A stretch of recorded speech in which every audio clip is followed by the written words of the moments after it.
Ukrainian troops continue to pile unrelenting pressure on retreating Russian forces as Ukraine's counteroffensive continues. More from VOA's Tommy McNeil.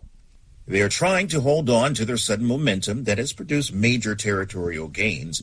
Fresh yellow and blue flags are fluttering from buildings in the partly destroyed towns around Ukraine's second city, Kharkiv, while Ukrainian soldiers inspect charred Russian tanks left along the way. Meanwhile, British intelligence said Tuesday that one of Russia's premier forces, the 1st Guards Tank Army, had been severely degraded during the invasion, and that Russia's conventional force designed to counter NATO is severely weakened. It will likely take years for Russia to rebuild this capability. Tommy McNeil, VOA News, Washington. U.S. leaders from President Joe Biden on down are being careful not to declare a premature victory after the Ukrainian offensive forced Russian troops into a messy retreat in the northern part of the country. Speaking Monday during a visit to Mexico, U.S. Secretary of State Antony Blinken called Ukraine's progress encouraging, but said it's too early to tell exactly where the conflict is going. He said the Russians maintain very significant forces in Ukraine, as well as equipment, arms, and munitions. Instead, military officials are said to be looking forward towards fights yet to come, laying out plans to provide Ukraine more weapons and expand training, while warily awaiting Russia's response to the sudden, stunning battlefield losses it suffered.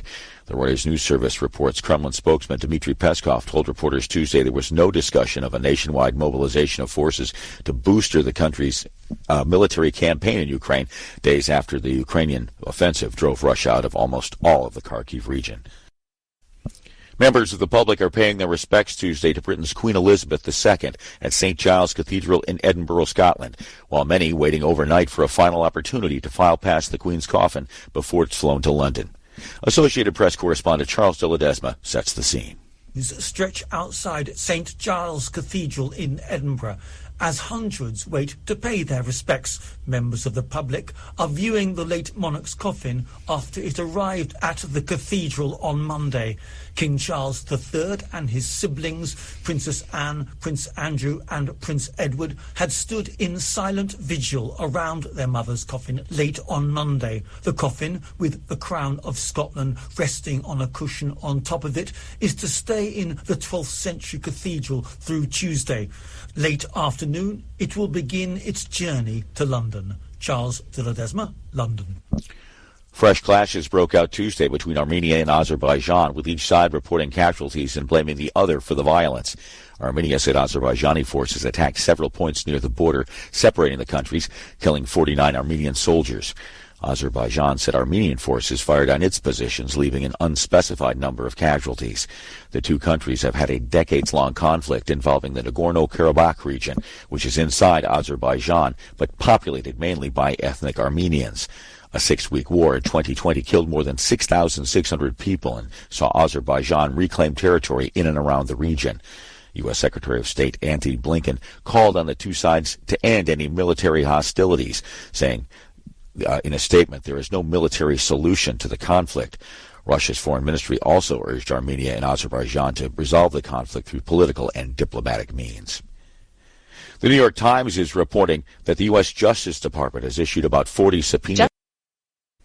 Among those receiving subpoenas were Dan Scavino, the ex-president's former social media director, and Bernard Kerik, a former New York City police commissioner who pushed claims of voter fraud in the 2020 presidential election, along with former New York City Mayor Rudy Giuliani, also a longtime close ally of Trump.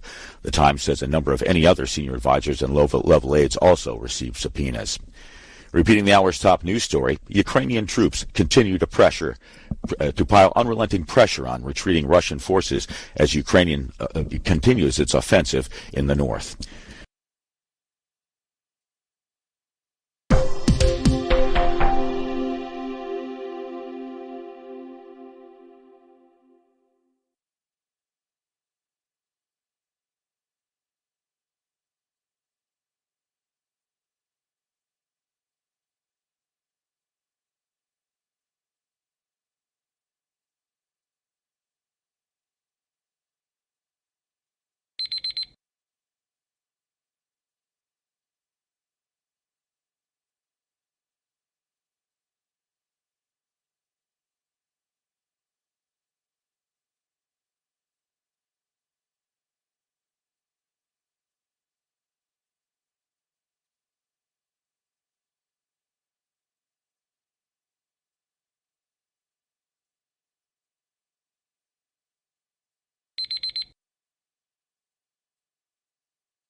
Hi, thank you for watching.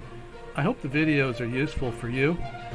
Please subscribe to my channel using the button below.